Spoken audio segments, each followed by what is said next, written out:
Hi, I'm John Kaminsky from Penn State University, and welcome to the presentation of our snow mold results from 2014 and 2015.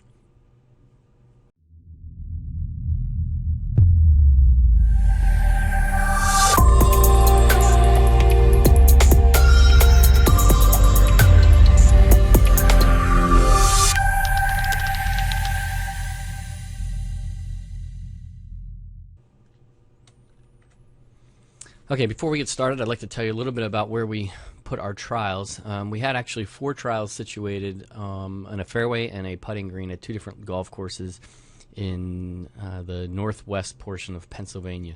The 2 clubs were Pine Acres Country Club, the fairway that you'll see here in this picture, and then Smethport Country Club, which is about a half hour away from that course.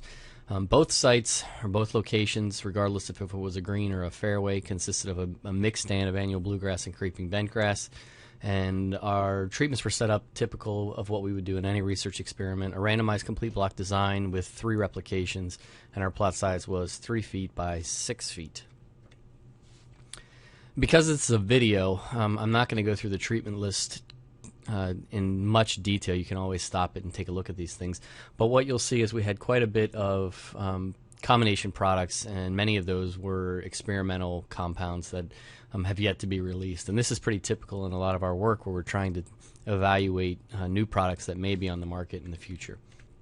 So in general, we had several combination products from Syngenta as well as other companies, and all products were applied in a single application on November 13th, 2014. We do this because we feel like if you time your applications properly under the pressure that we would get in Pennsylvania, that you're not going to need to make a second application, and that seemed to hold up fairly well for us in this study under high pressure. Okay, so we had a total of 27 fungicide treatments that went out, and we also had 3 untreated controls that were listed in here as well.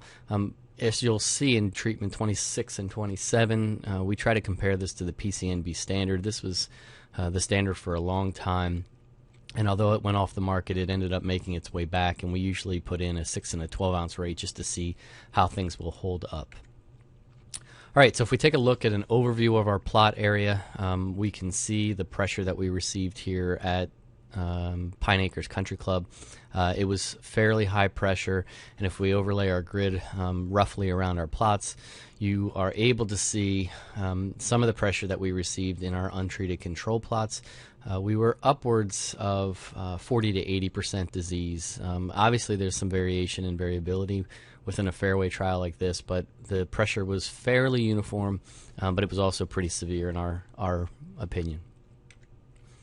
All right, so let's take a quick look at some of the data. I'm only going to show data from the fairway trial. We had not really much data from the Smethport fairway or the Pine Acres green, and this was kind of the best representation of what we saw out in the field. So if we kind of set this graph up in the next few slides, we've got our percent snow mold, in this case gray snow mold caused by Typhula incarnata.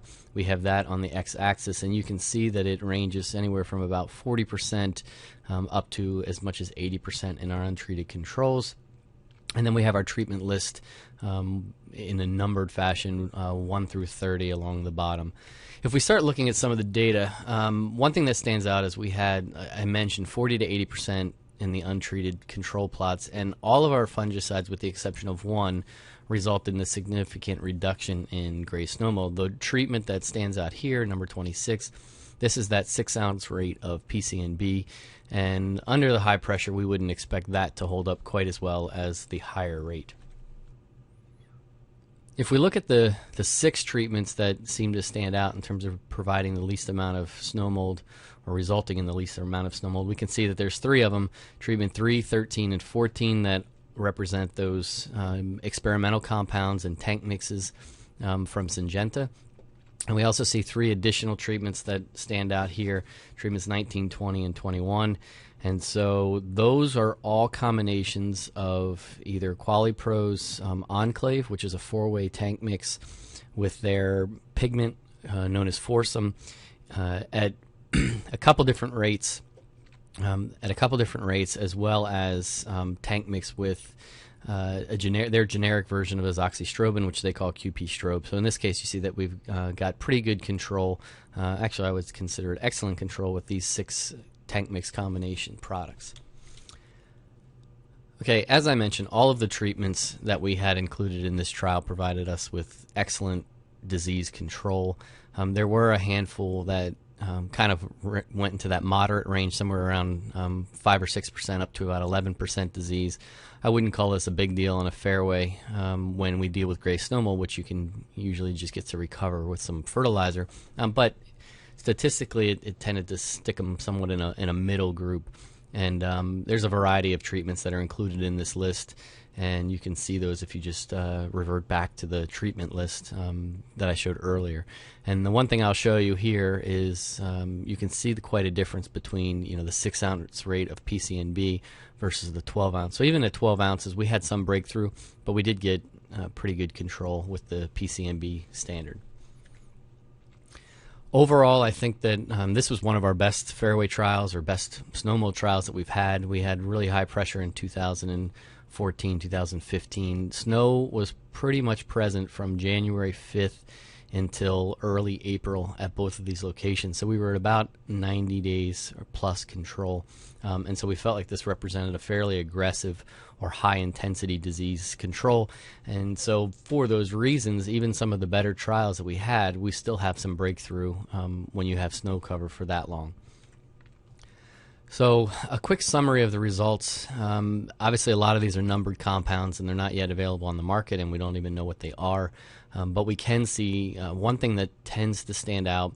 The combination or the tank mix combinations tend to do the best in all of our trials, even going back to previous years. And so we have 2- and 3-way mixes of products, and then when we get into some of the Quali-Pro products, we have Enclave, which I said is a 4-way mixture of fungicides. Tank mix in this case, either with their azoxystrobin or just Enclave by itself at 2 different rates, both of which provided excellent control. And you can see here the percentage of snow mold within these plots range from 0.4 to 2% or 2.2%. And then for those of you still using PCNB, we can see that under high pressure, you really have to make sure that you put out the higher rates, because the low rate just doesn't cut it when it comes to high pressure snow mold control. And so in this case, we had an average of about 34% within our low rate PCNB plots, and statistically that didn't vary from our untreated control plots. So with that, I definitely want to thank some people that were a part of this. Jason Culver at Pine Acres Country Club and Jim Askey at Smethport. It's superintendents that are willing to give up fairway space and green space, especially space that's ultimately going to be in play, that really make the difference in us being able to get some of this data that helps other superintendents plan in the future. Obviously, we want to thank our cooperators too, Bayer, Quali-Pro, and Syngenta, and all of our staff and our students that have helped to get these trials out and help with the ratings. So with that, I'm going to wrap it up. What I would say is that if you want to make a suggestion on what you think we could include in next year's trial, if we had treatments, we obviously don't have a full list of treatments here, but if we have treatments that you think could be beneficial or you would like to see tested, you can leave that below in the comments, and maybe we'll be able to include some of those in our 2015-2016 trials. So with that, I'm John Kaminsky from Penn State, and I hope everybody has a great 2015 year.